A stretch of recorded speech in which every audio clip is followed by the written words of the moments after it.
Amén y amén. Puede tomar su lugar. Hoy seguimos estudiando, ya llevamos varios temas en relación a nuestra verdadera identidad.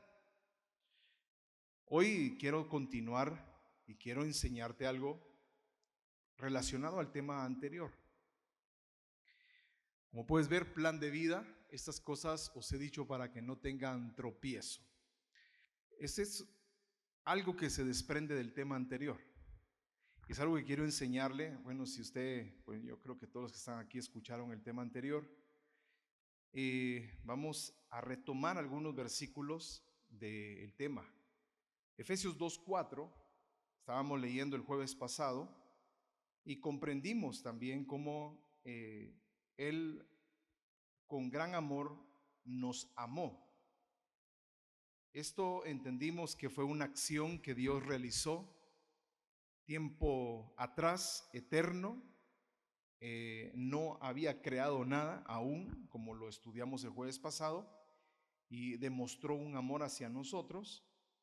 Y Jeremías 31:3 dice: con amor eterno te he amado, por eso te he atraído con misericordia.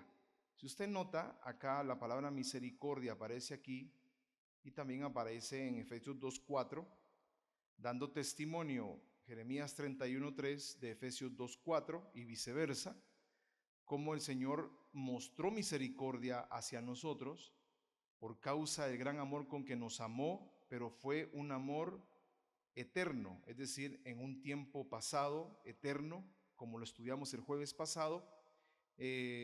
Aún no había Él creado absolutamente nada, y estos fue otro de los versículos que estuvimos estudiando. Según nos escogió, estuvimos hablando sobre la escogencia de Dios, cómo Él nos escogió antes de la fundación del mundo para que fuéramos santos y sin mancha. Platicábamos sobre el previo conocimiento. Fue aquello que Dios, antes de crear todo, Él vio de manera anticipada todo lo que iba a suceder. Así es el Dios que nosotros hemos entendido en su palabra. Y es muy interesante cuando uno entiende este secreto sobre el previo conocimiento de Dios. Como le repito, Él vio de manera anticipada todo, y basado en lo que Él vio, entonces Él ya escoge, prepara todo basado en lo que Él vio, entonces ya comienza a crear. Platicábamos como aquella pregunta, hermano, entonces el Señor sabía que Adán iba a caer y iba. Sí. Dios sabía que Luzbel se iba a rebelar. Sí. Eso es todo lo que Dios vio. Por eso es que es importante, cuando uno entiende este secreto, definitivamente cuando uno lee la Biblia puede comprender estos versículos. Él nos escogió en Él antes de la fundación del mundo para que fuéramos santos. Si usted nota acá, pues un detalle más que vamos a ver. Si vemos, nos escogió. Y usted se ve acá en esta área. ¿Para qué nos escogió? Para que fuéramos santos. Porque es santos y sin mancha. Y si nos escogió antes de la fundación del mundo, entonces Él vio el pecado. Porque si nos escogió, fue para que fuéramos santos para Él, es decir, apartados y sin mancha. Entonces, aquí esto se confirma como lo que estudiamos el jueves pasado es un hecho, el previo conocimiento de Dios. Él vio de manera anticipada, entonces nos escogió para que fuéramos santos y sin mancha. Ahí ya estaba involucrando el pecado. Es lo que Dios vio. Dios vio de adelantado, como le repito, Dios vio de adelantado todo. Y eso es algo que nos debe a nosotros impresionar, y no solo eso, sino que nos debe dar confianza en el Dios que hemos creído, que Él no está experimentando ni jugando a ser Dios, ni está jugando con una creación. Todo lo que Dios hace, profetizó, dijo, es porque lo basó en lo que él ya vio de manera anticipada. Hermano, debo entender, como el jueves pasado, que Dios vio el principio de mi vida y el final de mi vida. Exacto. Entonces, ¿qué es lo que se encarga Dios? De presentarse en tu camino y tratar de influenciar en tus decisiones para que tomemos las decisiones correctas. Y fue lo que hizo, de hecho, con Adán. Dios le dio un mandamiento a Adán y Eva, pero Dios sabía que ellos iban a caer, pero Dios esperaba que eso no sucediera. Entonces les da el mandamiento tratando de persuadirlos, influenciarlos, para que ellos tomaran una buena decisión. Lastimosamente no fue así. Entonces, Dios ya lo sabía. Bueno, nos predestinó para adopción. Aquí hablamos ya de la paternidad a través de Jesucristo. Bueno, son versículos que estuvimos estudiando el jueves pasado. Si fuimos escogidos de entre muchos. Eso nos debe, pues descubrimos el jueves pasado algo muy interesante, que Dios nos escogió de entre muchos. Eso es impresionante, pero ¿qué es lo que vio en nosotros? La fidelidad que íbamos a mostrarle a Él. ¿Y qué vio en los demás? La no fidelidad. Entonces es lo que hemos venido estudiando desde hace mucho tiempo, que Dios vio nuestra fidelidad y eso significa que hoy podemos serle fiel. Por ello el enemigo nos interrumpe para que no seamos fieles como realmente lo podemos ser. Fue lo que descubrimos el jueves pasado. Por ello es importante comprender la escogencia de Dios, como en la palabra dice, amé a Jacob y aborrecí a Esaú. Ese es el secreto que hemos venido estudiando desde hace mucho tiempo, y pues nos escogió de entre muchos porque vio nuestra fidelidad en Él. Bueno, entonces debo entender, como el jueves pasado estudiábamos, que yo tengo la capacidad de serle fiel a Dios. Sí, por eso el enemigo se ha desdeñado contra nosotros y nos trata de poner zancadilla, alejarnos, porque el mismo enemigo sabe que nosotros tenemos la capacidad de serle fiel a Dios. Es un secreto impresionante lo que estuvimos estudiando.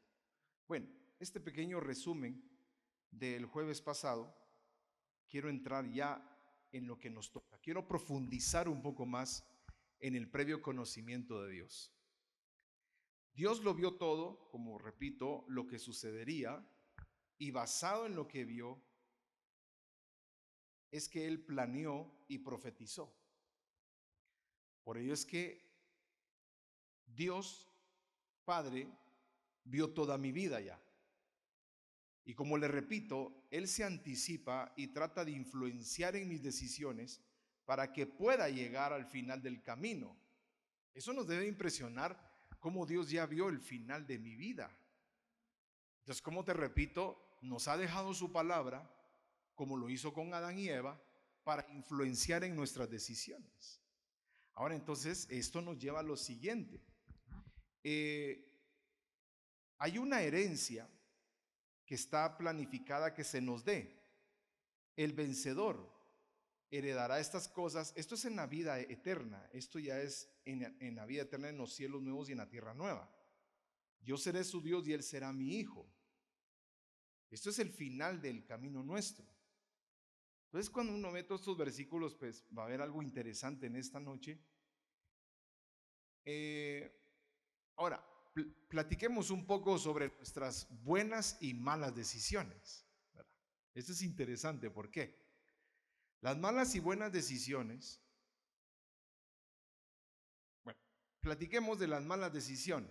A veces tomamos malas decisiones y muchas veces mucho creyente, mucho nacido de nuevo, se queda atascado en el error. Cuando este tema lo que nos ayuda es a salir de ese atascamiento por cargo de conciencia, que el Señor no me va a perdonar, que mal fui con el Señor, y la gente se comienza a acusar. Y ahí obviamente el enemigo también entra en escena. Nos comienza a acusar y decir para mantenernos. Y si nos tomamos del secreto que descubrimos el jueves pasado, que Dios lo que vio fue mi fidelidad a Él, por eso me escogió, por eso tuvo misericordia, por eso envió a su Hijo para rescatarme. Entonces, entendiendo eso, eso me debe ayudar a mí a salir del atascamiento en una mala decisión. Es decir, una mala decisión no debe de alterar el propósito de vida que Dios estableció. O sea, si alguien cae, tiene que levantarse, sí o sí. Por eso es que para nosotros los escogidos, los hijos, hay una misericordia tan ancha, tan grande, nos ha dejado todo un sistema jurídico de leyes, abogado, misericordia, gracia, amor, paciencia. Porque el Señor, como te repito, o sea, si usted logra concebir eso y sembrarlo en su corazón, que el Señor lo que vio fue nuestra fidelidad, yo insisto en esto, ¿verdad? Que vio nuestra fidelidad. Entonces, si cometes un error, debes de anclarte a esa verdad, a ese secreto, que Dios vio mi fidelidad, yo puedo serle fiel a Dios, pero en este momento no lo fui y voy a levantarme.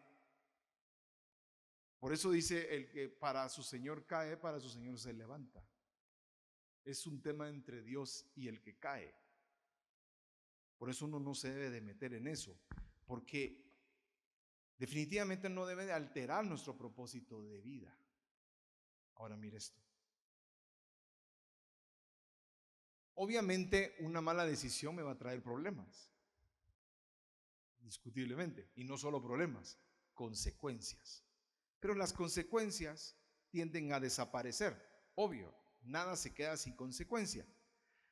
Pero si me aferro al plan de vida que Dios ya planeó, estableció, sin duda voy a llegar, pese a mi mala decisión, y pues aunque me dé consecuencias a mediano o largo plazo, o corto, mediano, largo plazo, yo tengo que levantarme. Es que ese es el punto, familia. Ese es el punto en esta noche. Anclarnos a esa gran verdad que hemos descubierto en la palabra. Dios, yo insisto en esto, ¿verdad? Dios vio que yo le voy a ser fiel, por eso amó a Jacob, nos amó con amor eterno antes de la fundación del mundo, pero aborreció a otros. Esos otros son los de Esaú. Entonces, viendo eso, si yo cometo un error, debo de levantarme y entender que Dios vio y sabe que yo puedo serle fiel. Y de alguna manera fui estorbado, o fui estorbado por el enemigo, por alguien, o bien por mi propia decisión, porque uno es atraído y seducido por su propia pasión. El punto es creer en ese plan ya establecido por mi Dios y Padre, buscar nuevamente el camino que Él me trazó para yo poder llegar a la meta. Es que hay una meta establecida, es que eso es lo que a mí me impresiona, que hay una meta ya establecida en el cual el Padre quiere que lleguemos. Entonces en el camino trata de influenciarnos con su palabra para guiar nuestros pasos. Te pone pastores, líderes para con la vara, aquí no, aquí sí, aquí no, aquí sí. Es ahí donde agarra sentido la iglesia. Por eso es tan necesario congregarse, estar bajo autoridad pastoral para ser guiados, ser amonestados, ser reprendidos. Todo es parte del rol de la casa de nuestro Dios. Entonces el previo conocimiento de Dios es muy interesante y quiero mostrarte un secreto. Yo me quedé impresionado, de verdad, me sigue impresionando cómo el Señor revela su palabra. Aquí vemos otro versículo que hemos estudiado basado en el previo conocimiento, cómo Dios preparó el cordero antes de la fundación del mundo. Este es otro versículo que testifica sobre el previo conocimiento. El cordero estaba preparado desde antes de la fundación del mundo. Dice que Él nos escogió desde antes de la fundación del mundo. Entonces Él preparó un cordero porque el Señor vio todo. Adán, el pecado, la caída de Luzbel, cómo se iba a convertir en Satanás, todo. Entonces Él, de manera anticipada, antes de crear todo, ya tenía preparado el cordero, que iba a venir bajo el nombre Jesús. El que Juan iba a identificar, he ahí el Cordero de Dios. Por eso dice que por medio de Él, es Él, que es Cristo, tenemos que poner Cristo, somos creyentes en Dios. Entonces, pero se ha manifestado en estos últimos tiempos por amor. Aquí aparece el amor eterno, el que vimos en los versos al inicio. Ahora mire esto. Este es otro versículo interesante. Porque a los que de antemano conoció, ponga atención, miren, a los que de antemano conoció, aquí vamos otra vez a los tiempos eternos antes de la fundación del mundo. Porque a los que de antemano conoció también los predestinó a ser hechos conforme a la imagen de su Hijo, para que Él, es decir, Cristo, sea el primogénito entre muchos hermanos. Este hermano eres tú, soy yo. Ahora mire el verso 30. A los que predestinó, a esos llamó. A los que llamó, a esos justificó. Y a los que justificó, también los glorificó. ¿En qué momento te glorificó?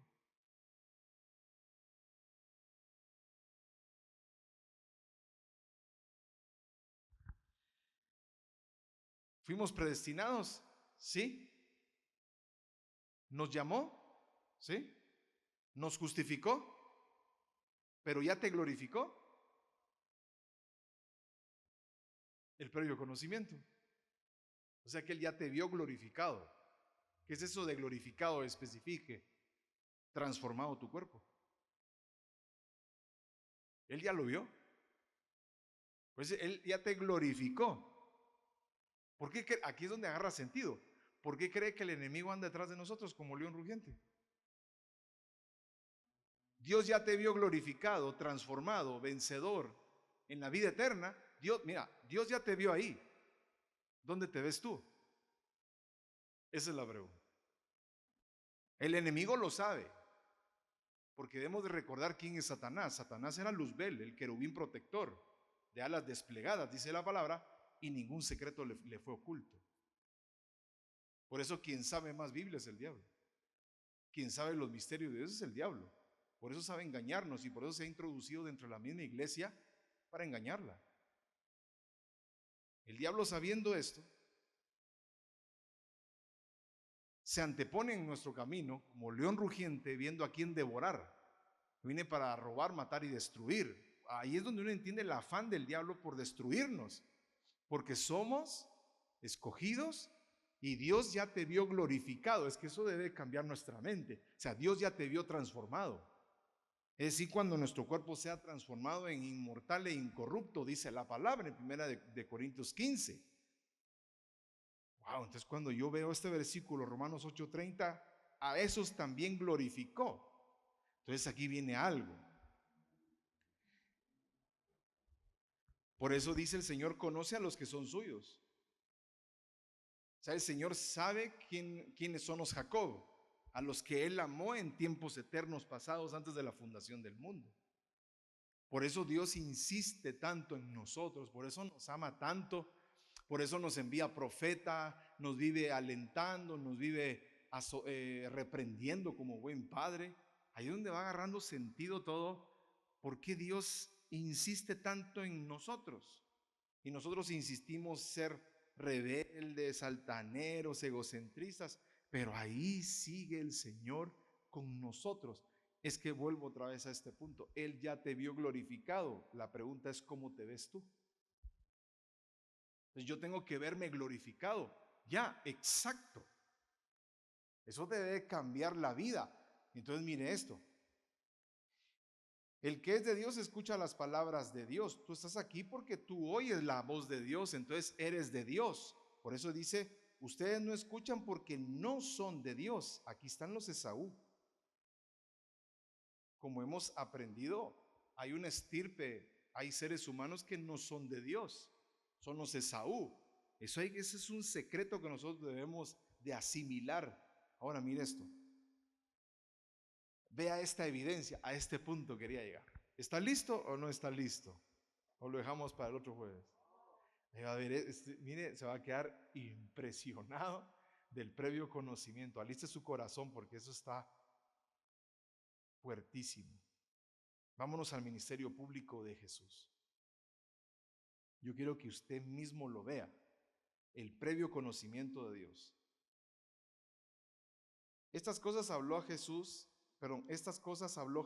y alzando los ojos al cielo dijo: Padre, la hora ha llegado. Glorifica a tu Hijo para que el Hijo te glorifique a ti. Y ahora glorifícame tú, Padre, junto a ti con la gloria que tenía contigo antes que el mundo existiera. Ahí va bien. Pues ya él sabía que iba a ir a la cruz. Estaba diciendo: Padre, ahí te recuerdas, glorifícame otra vez de regreso. Bueno, luego continúa y le da un informe al Padre de lo que estaba sucediendo en la tierra, con los discípulos, con los llamados, con los escogidos. Yo vine a buscar lo que se había perdido. He manifestado tu nombre a los hombres que del mundo me diste, eran tuyos y me los diste, y han guardado tu palabra. Aquí vemos los Jacob, ¿sí? Los que Dios amó. Porque he manifestado tu nombre a los hombres que del mundo me diste, eran tuyos y me los diste, porque Él nos escogió desde antes de la fundación del mundo. Ahora han conocido que todo lo que me has dado viene de ti. Ahí vamos bien. Porque yo les he dado las palabras que me diste y las recibieron y entendieron que en verdad salí de ti y creyeron que tú me enviaste. Yo ruego por ellos, no ruego por el mundo. Ahí está, los Esaú y los Jacob, los amados y los que no amó. Esto es por lo que Dios vio. Es que aquí debe entender usted, Dios vio la infidelidad de muchos y la fidelidad de otros. Entonces Dios amó a Jacob y aborreció a Esaú, dice el libro de Romanos. Entonces, ¿por qué Jesús dice: yo ruego por ellos? ¿Quiénes ellos? He manifestado tu nombre a los hombres que del mundo me diste. A los hombres es un número de personas, los Jacob. Yo ruego por ellos. No ruego por el mundo, sino por los que me has dado, porque son tuyos. Por eso Jesús, a aquellos, siempre les saco este ejemplo cuando nos metemos en estos terrenos. Jesús le dijo a aquellos: es que ustedes, si fueran de Dios, me escucharan a mí, pero ustedes me quieren matar, ustedes no son de Dios. Por eso el mismo apóstol Pablo dice: pongan a prueba los espíritus, a ver si son de Dios. Entonces hay espíritus que son de Dios y hay espíritus que no son de Dios. Debo entender, hermano, hay hombres que son de Dios y otros que no son de Dios. Exacto. Cuando entiende ese secreto, usted se va a dar cuenta de algo. Yo ruego por ellos, no ruego por el mundo, sino por los que me has dado, porque son tuyos. Aquí vemos todo esto que hemos estado platicando. Ahora mire esto. Antes de meterme a lo que le quiero mostrar, quiero poner un principio sobre la mesa. Y en ese principio quiero mostrarle este secreto para su edificación y para su recuperación. Ponga atención acá. El apóstol Pablo escribe lo que Dios dijo a Abraham: te he hecho padre de muchas naciones, delante de aquel en quien creyó, es decir, Dios, que da vida a los muertos y llama las cosas que no existen como si existieran. Ese es el principio que quiero poner sobre la mesa. Eso es lo que Dios hace. ¿Por qué Dios hace eso? Porque Dios ya lo vio todo. Entonces, cuando Dios le dijo: serás padre de muchas naciones, le dijo a Abraham, y se lo dijo cuando su esposa era estéril. Él tenía 75 años y su esposa Sara tenía casi 100 años y no habían tenido hijos. Y Dios le dice: de tu lomo va a salir un hijo y Sara va a quedar embarazada y de ese vientre va a salir tu heredero, Isaac. Y no solo él, vas a ser padre de muchos hijos. Pero Dios le cambia el nombre de Abraham a Abraham. Abraham significa padre de multitudes. Y entonces ya le estaba diciendo padre sin tener ningún solo hijo. Por eso es que la especialidad de Dios, basado en su previo conocimiento, Él llama las cosas que no existen aún como que si existieran. Se recuerda del verso: ¿Nos glorificó? Exacto. Entonces ahí uno dice, oh, qué tremendo esto. Entonces, si Dios ya me vio glorificado, yo tengo que verme exactamente igual. Si yo me veo en esa ruta, entonces cualquier estorbo del enemigo, cualquier cosa, y si me tropiezo, me tengo que levantar porque yo me veo glorificado como me vio Dios, de manera anticipada. Entonces, por eso es que Él nos llama vencedores, Él nos llama libres, porque Él llama lo que no existe como que si existiera. Tremendo. Entonces, miren lo que hizo Abraham. Él creyó esperanza contra esperanza, a fin de llegar a ser, ¿qué? Padre de muchas naciones, de Abraham a Abraham. Tremendo. ¿Vamos bien ahí? ¿Dejamos este principio sobre la mesa? Repito, ¿cuál es el principio? Dios llama a las cosas que no existen como que si existieran. Ahora quiero mostrarle algo. Volvemos a la escena donde Jesús le está diciendo al Padre, sí, fíjate que aquí pues me han recibido bien. Es como que le hubiera mandado un correo, le he dicho, mira Señor, aquí me recibieron bien, la verdad es que han creído en mí, todo lo que leímos en los versos anteriores. Pues aquí continúa, pero aquí cambia algo. Yo te glorifiqué en la tierra, habiendo terminado la obra que me diste que hiciera. ¿En qué momento la terminó? Si no había subido a la cruz. ¿Ya lo leyó ahí? Lea el verso 4. ¿Ya? Él está diciendo, Señor, yo te pido por los que me diste, eran tuyos, de ahí es donde venimos. Es el mismo capítulo, es la misma escena. Él está diciendo, Señor, yo les di tu nombre, ellos han creído y han entendido que yo salí de ti, han recibido tu palabra. Pues la verdad es que todo está muy bien acá, glorifícame cuando yo termine tu obra. Y luego comienza a decir en el verso 4, yo te glorifiqué en la tierra, pero no estaba en la tierra, ¿ves? Y dice, habiendo terminado la obra que me diste que hiciera, ¿y acaso ya se había subido a la cruz? ¿Puede verlo ahí o no puede verlo? ¿O yo ya me loqué? No, no, dice la pastora, desesperada. No, el grito de desesperación. Ahora mira esto, y ahora, glorifícame tú, Padre, junto a ti, con la gloria que tenía contigo antes que el mundo existiera. Este verso es clave, mira. En que él no había terminado la obra si ni siquiera se había subido a la cruz, pues. Pero él ya estaba hablando como que ya lo hubiera hecho, porque él se metió dentro del previo conocimiento.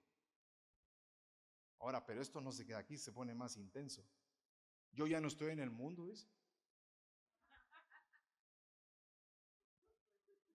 Uy, se quedaron así como, yo ya no, léalo, yo ya no estoy en el mundo, pero ellos sí. Y no estaba parado ahí, pues. Y no era Jesús y no había subido a la cruz. Y yo voy a ti. Padre Santo, guárdalos en tu nombre, el nombre que me has dado para que sean uno. Porque está diciendo, ya no estoy en el mundo. El previo conocimiento de Dios, lo que le digo, a los que predestinó a estos, llamó a estos, justificó a estos, glorificó. Jesús en ese momento cuando está hablando con el Padre, se metió tanto en el previo conocimiento de Dios que dijo, yo ya no estoy en el mundo, Padre. Yo ya terminé la obra que tú me mandaste a hacer. Él ya se veía en la cruz y resucitado. Tremendo. Entonces mire esto. Yo la verdad me quedé impresionado cuando...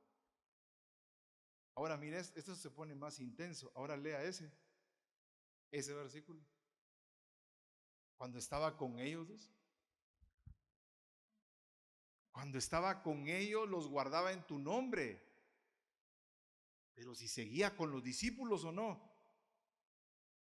Cuando estaba con ellos los guardaba en tu nombre, el nombre que me diste y los guardé y ninguno se me perdió excepto el hijo de perdición. ¿Y acaso se había revelado Judas, pues? Él ya lo estaba viviendo. Él se lo estaba diciendo al Padre, Padre, mira, el único que se me perdió fue Judas. Pero ¿y acaso ya había muerto, resucitado? ¿Acaso ya lo había vendido Judas?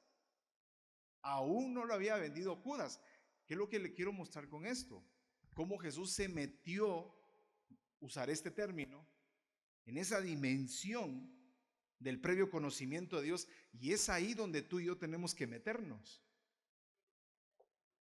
Creí, por tanto hablé. Entonces, con el corazón se cree, dice la palabra. Entonces, creí, por tanto hablé. Entonces, ¿qué debo de hacer, hermano? Entonces, tú te debes de meter en el previo conocimiento de Dios. ¿Cómo te vio Dios ya glorificado? ¿Cómo te vio Dios ya vencedor? ¿Cómo te vio Dios ya salvo eternamente? Entonces, tú tienes que vivir sobre eso y decir, es que yo ya estoy glorificado, como lo dijo Jesús.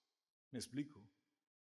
Y si eso para qué me sirve, qué tan relevante es eso. O si no te das cuenta de lo relevante de esto, te me dormiste. Porque eso, si tropiezas, te vas a levantar rapidísimo. Porque va, yo ya no estoy en el mundo.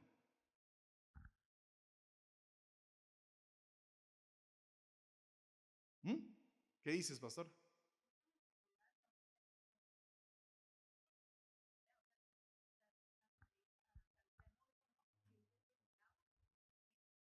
Es que eso vamos. A usted vámonos a lo básico, a lo técnico. Dice, usted visualícese, o no le dicen así a uno. Usted se va a meter al gimnasio, usted ya se visualizó todo un Rambo, todo un, así todo. Usted cómo se mira, así. Pero usted cuando se ve en el espejo está así, ¿verdad? Es una, visualícese. Hasta si usted tiene una meta, ponga a la persona que es su meta, póngase en el ejercicio, ¿verdad? Y pone ahí la foto de, de Rocky, qué sé yo, ¿verdad? Algo así. Y usted se pone a hacer y hace las pesas viéndolo. ¿Qué está haciendo ahí exactamente el? Sí, y incluso cuando termina de hacer pesas ya hasta te sientes Rocky, ¿verdad? Sales del gimnasio hasta así, el andado. ¿Y qué si cuando te miras en el espejo? ¡Y Dios! O sea, bracitos de quinceañero, piernitas de niño de 10 años. O sea, sí, pero ¿cómo te visualizas tú? Por eso, no sé si usted ha escuchado eso entre las personas, entre nosotros, a veces en nuestro diario vivir, dicen es que vos sí te la creíste. ¿Pero qué hiciste? Es que yo hice esto, pero es que vos te la creíste. Y a veces uno mira cosas, pero dice, ¿se la cree en serio que realmente es así? Exacto, es lo mismo, solo que aquí estamos basados en cosas reales. Porque yo ya no estoy en el mundo, pero ellos sí. Y no estaba Jesús ahí, pues. ¿Acaso ya había muerto? ¿Acaso ya había resucitado? ¿Acaso ya la nube se lo había llevado? No.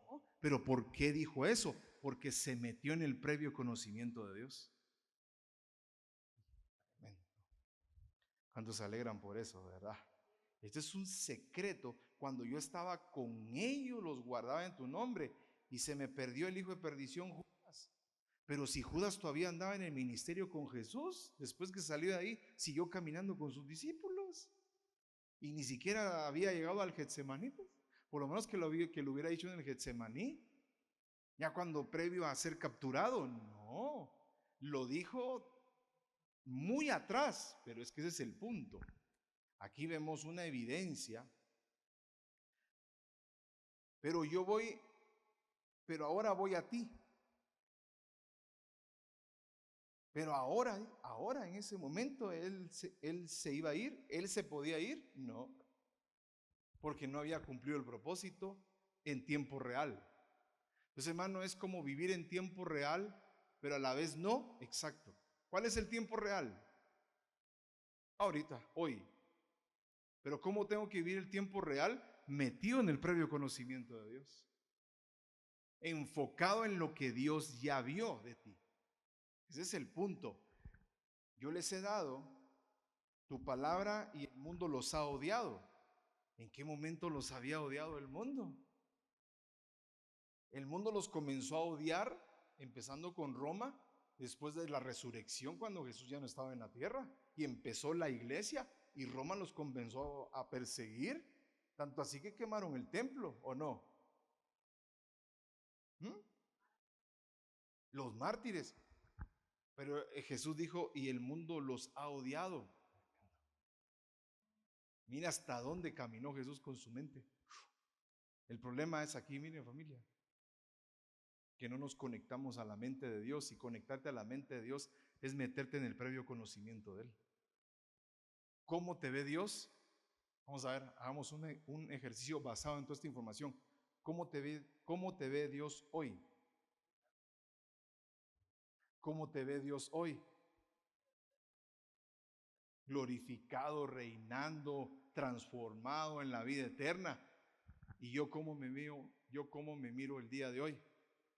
Fracasado, aburrido, ya no quiero, ya no puedo, ya me aburrió, cansado del camino, pájaro herido.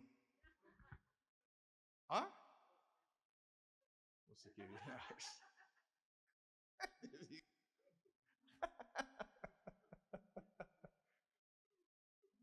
¿Y qué es el soco? Ilumínanos.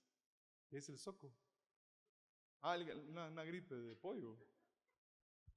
Qué revelación.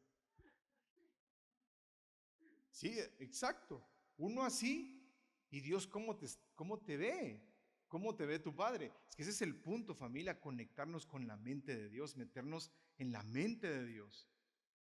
Y eso lo podemos hacer, hermano. Sí, el apóstol Pablo escribe sobre la revelación. ¿Quién conoce la mente de Dios? El Espíritu Santo. Y el Espíritu Santo está dentro de usted. Entonces te puedes conectar a la mente de Dios. Y la mente de Dios, ¿dónde está? En su palabra. Por eso ahora se entienden. Póngase esto. Por eso dice, como tú me has enviado al mundo, yo también los he enviado. ¿En qué momento los había enviado si él no había resucitado? Y quizás sus discípulos esperándolo ahí, que terminara de hablar con el Padre, y los discípulos sentados y ni siquiera estaban pensando en ir al mundo a proclamar el Evangelio. Y Jesús le dice, ya los envié, Padre. ¿En qué momento? Pero se conectó con el Padre porque el Padre también ya los veía así. ¡Wow! ¿Cuántos se alegran por esto, de verdad? Ese es denle fuerte el aplauso, de verdad. Es impresionante cómo nos hemos metido y el Señor nos habla, nos da estos secretos. Esto es para levantarse el que está caído, para que se levante realmente, no puede estar caído. Por eso es que usé este versículo en la portada. Estas cosas os he dicho para que no tengan tropiezo. Ahora se entiende ese versículo de la portada. Les hablo todo esto para que no tengan tropiezo. Y si se tropiezan, levántate, porque Dios me vio glorificado. Cuando te tropieces, dice Dios, ya me vio glorificado y me voy a levantar, porque el Señor ya me vio. Entonces yo tengo que ser una persona, alguien que cree ciegamente en el previo conocimiento de Dios. Esto te va a ayudar mucho, pero eso no se queda acá. Ubiquémonos cuando Jesús iba a ser bautizado por Juan el Bautista. Ubiquémonos ahí en el principio de su ministerio público. Ahí es donde iba a arrancar su ministerio público. Jesús llegó a Galilea, al Jordán, donde estaba Juan el Bautista, y llegó para ser bautizado por Juan. Pero Juan trató de impedírselo. Mira esto, diciendo, yo necesito ser bautizado por ti, Jesús, y tú vienes a mí. Y respondiendo Jesús le dijo, permítelo ahora, porque es conveniente que cumplamos así toda justicia. Entonces Juan se lo permitió. Pero ¿qué es justicia?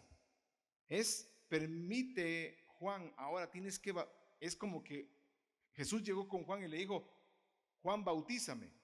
Pero Juan sabía quién era él. Quien lo identificó fue Juan. Quien dijo, yo no soy digno de desatarle las correas de las sandalias. He ahí el Cordero de Dios. Cuando ve que ese Cordero de Dios se acerca a él, Juan se quedó, no, Jesús, si el que tiene que ser bautizado por ti soy yo. No, déjalo así porque así está escrito que tiene que ser. ¿Y eso a dónde nos lleva? ¿Qué relación tiene con lo que está enseñando? Es que lo que está escrito es lo que tienes que hacer, porque lo que está escrito es lo que el Padre vio.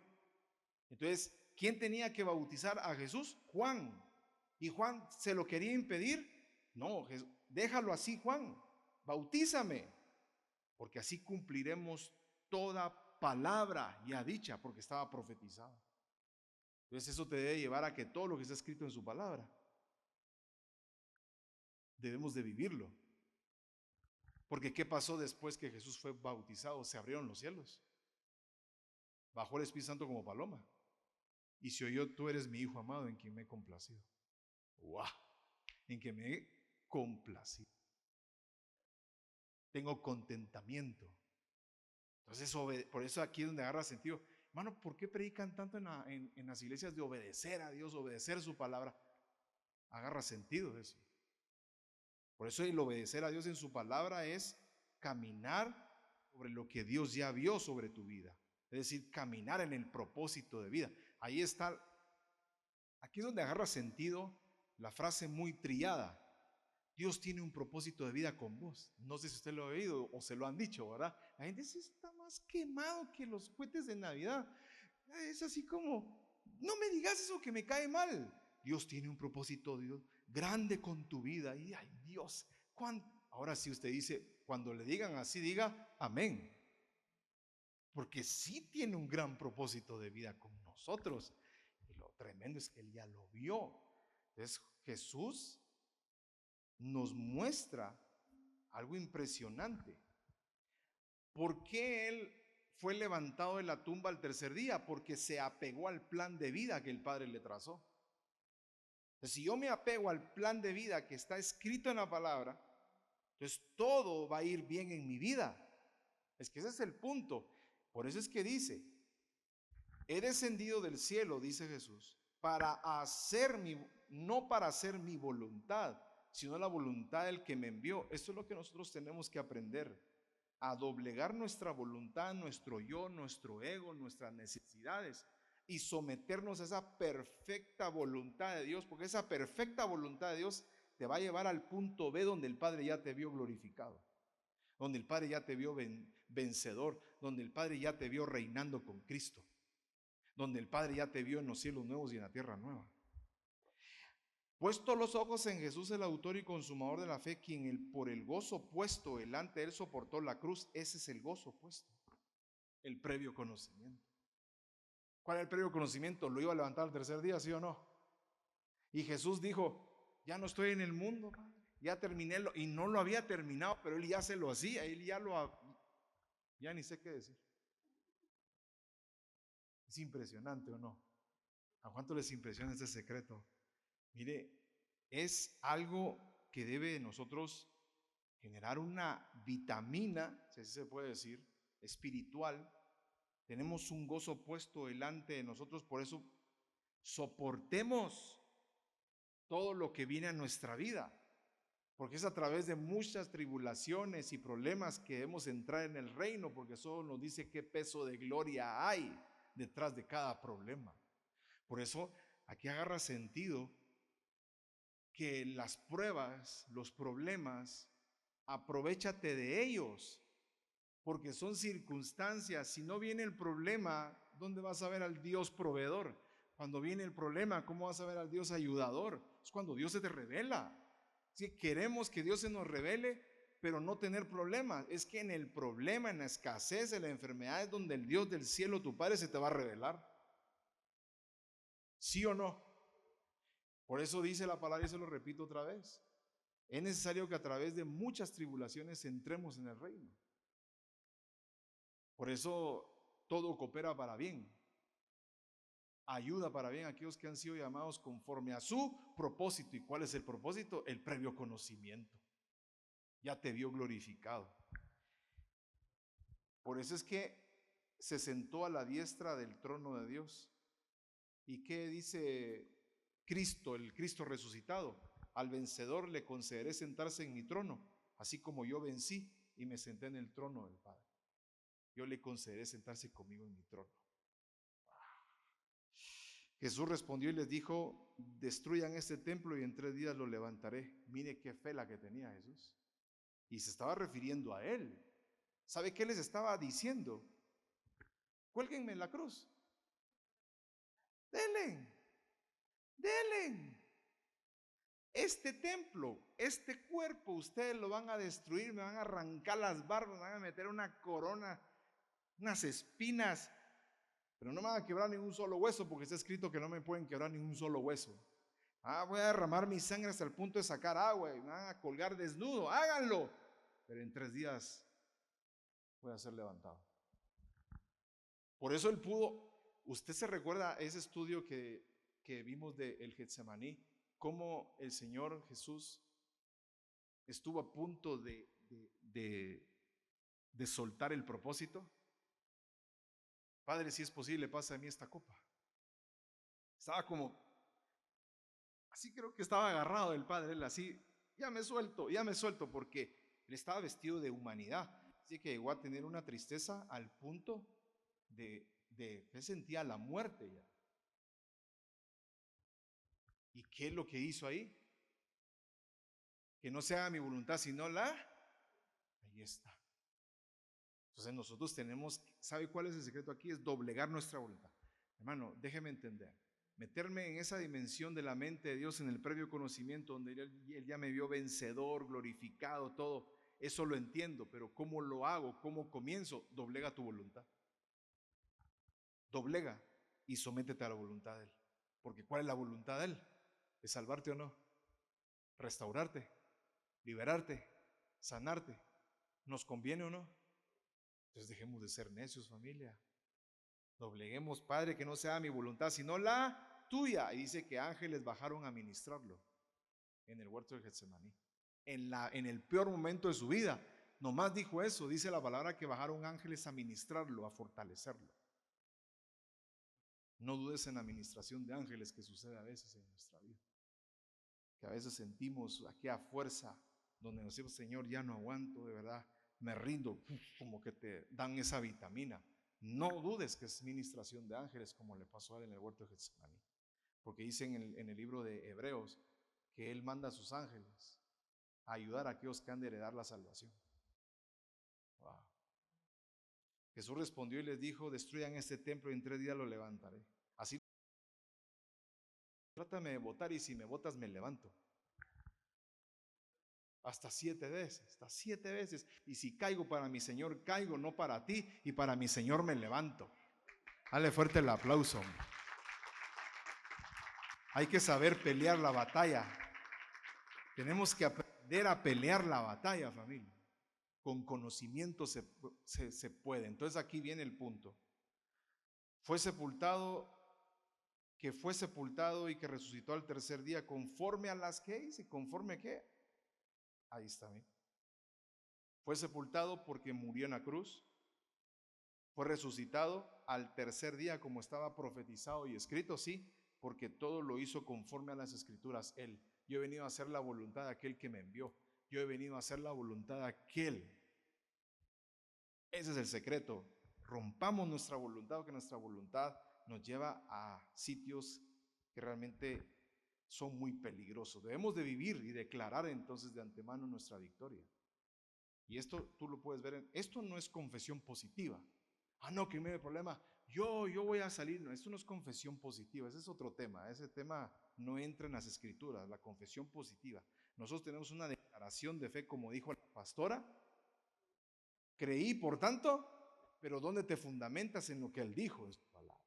Eso no es una declaración positiva, como se estuvo enseñando muchos años atrás en la iglesia. Y yo nunca estuve de acuerdo con eso, con la declaración positiva. No. Es una declaración de fe. ¿Y dónde se basa tu fe? ¿Dónde se establece tu fe? En lo que está escrito. Si Dios dice que yo seré glorificado, declárate glorificado. Si el Señor dice que yo soy libre. Y véalo acá. Sabemos que para los que aman a Dios, todas las cosas cooperan para bien. Esto es para los que son llamados conforme a su propósito. Es un propósito de vida grandísimo. Porque a los que de antemano conoció también predestinó a ser hechos para que él sea el primogénito en muchos hermanos. A esos también glorificó, exaltó y honró. Mire esto. Esto significa en el texto original griego. Glorificó es exaltó y honró. Ahora, mire esto. Aquí viene la declaración de fe. Pero en estas cosas somos más que vencedores por medio de aquel que nos amó. En medio del problema, esta es nuestra declaración de fe. En estas cosas soy más que vencedor. Aunque en ese momento estés derrotado, aunque en ese momento no tengas fuerzas, ahí es donde tienes que decir y declarar en fe y decir: yo soy más que vencedor en medio de esta situación. Tremendo. Pero estoy convencido que ni la muerte, por eso aquí agarra sentido por qué Pablo escribió esto. Ni la muerte, ni la vida, ángeles, principados, ni lo presente, ni lo porvenir, ni los poderes, ni lo alto, profundo, ni ninguna cosa creada nos podrá separar del amor de Dios. ¿Cuál es ese amor? El amor eterno con que nos escogió. Entonces, ¿qué es lo que pasa acá? Esta aflicción leve y pasajera nos produce un eterno peso de gloria. Por eso debemos de poner nuestra vista en las cosas que no se ven. ¿Y cuáles son las cosas que no se ven? Lo que Dios ya vio. Por eso está fortaleciendo los ánimos de los discípulos, exhortándolos a perseverar en la fe. Es necesario que es necesario de muchas tribulaciones, entremos en el reino, el cual transformará el cuerpo de nuestro estado de humillación en conformidad al cuerpo de su gloria. Ya está decretado que tu cuerpo tiene que ser transformado. El punto es que lleguemos a ese día. Y esto nos ayuda fortaleciendo. Ahora, Dios me escogió entre muchos por mi fidelidad a Él en tiempos pasados eternos. Ahora se entiende, por eso Pablo escribe: amé a Jacob, dijo Dios, y aborrecí a Esaú. ¿Cuántos se declaran que son Jacob? ¿Puede serle fiel a Dios? Sí. Ese es el punto. Tú tienes que declarar: yo puedo serle fiel a Dios, yo puedo obedecer a Dios. ¿Pero por qué no puedo? Porque mi voluntad a veces me vence, mi orgullo, mi ego, mi yo, que no es que yo, es que yo, es que yo. Ahí está el punto. Doblegar nuestra voluntad, quebrarla y entender quién somos. Somos personas, espíritus escogidos, creyentes, nacidos de nuevo, hijos de Dios, que podemos serle fiel. Por eso es que yo termino con este versículo. Léalo usted. Yo sé los planes que tengo, planes de y no de, para darles un futuro y una esperanza. Ahora se entiende más este versículo. ¿Cuántos se alegran en esta noche? Es que tremendo. Cerremos nuestros ojos, digámosle: gracias, Padre, por esta palabra. Hoy me voy de tu casa con un ánimo, esperanza. Tú tienes un gran proyecto de vida conmigo y lo puedo ver en tu palabra. Todo lo que está escrito en tu palabra, todo lo que profetizaste, todo lo que ya está escrito, yo tengo que vivirlo y lo voy a vivir para que tu propósito de vida se cumpla en mí. Tienes que decírselo ahí en tu lugar.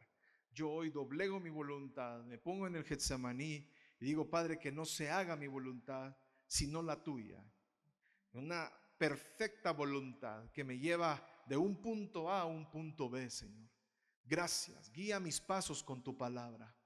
Tu palabra es luz, lumbrera a mi camino y a mis pies. Señor, te entrego mi vida, te entrego mis pasos, te entrego todo.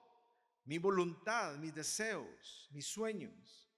Yo quiero cumplir tu deseo y tu sueño. Gracias, Señor, en esta noche yo guardo esta palabra y me la llevo en el corazón, esta semilla de vida que hoy me has regalado. Ese maná que ha descendido del cielo, sobrenatural. No es palabra de hombre, yo declaro que es tu palabra. Gracias, Padre, por amarme desde tiempos eternos. Gracias. Dale gracias en esta noche ahí en tu lugar si entendiste el tema, si el Espíritu te ayudó a comprenderlo y se hizo vida en ti hoy. Di gracias, Señor, por ese previo conocimiento. Yo puedo serte fiel y lo seré. Enséñame en tu palabra a serte fiel. Enséñame en tu palabra a obedecerte. Gracias, Señor. Gracias, Padre. En el nombre de Jesús. Amén y amén. Le damos un fuerte aplauso al Padre.